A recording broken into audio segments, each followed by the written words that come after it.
बच्चों, आज हम दायरा यानी सर्कल के बारे में पढ़ेंगे।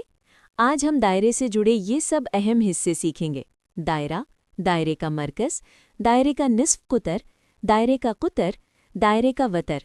तो आइए बच्चों, आसान मिसालों और सादा ज़बान में इन सबको अच्छी तरह समझते हैं और पढ़ते हैं।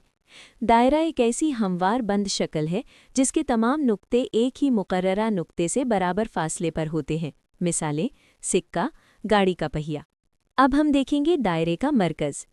दायरे का मरकज़ यानी सेंटर ऑफ सर्कल।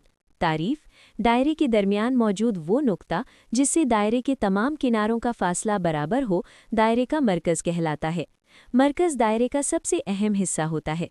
अगर हम दायरे को मोड़ें तो मरकज़ वो जगह होगी जहाँ तवाज़ुन कायम रहे। अब हम देखेंगे दायरे का निस्फ कुतर। दायरे का निस्फ कुतर यानी रेडियस। तारीफ़: मरकज़ से दायरे के किनारे तक खींची गई सीधी लकीर को निस्फ कुतर कहते हैं। निस्फ कुतर हमेशा मरकज़ से शुरू होता है। दायरे के तमाम निस्फ कुतर बराबर लंबाई के होते हैं। इसे अंग्रेज़ी में रेडियस कहते हैं। अब हम देखेंगे दायरे का कुतर। दायरे का कुतर यानी डायमीटर। तारीफ़: दायरे के एक किनारे से दूसरे किनारे तक खींची गई वो सीधी लकीर जो मरकज़ से गुजरती हो, दायरे का कुतर कहलाती है। कुतर दायरे की सबसे लंबी लकीर होती है। हर कुतर 2 निस्फ कुतरों के बराबर होता है।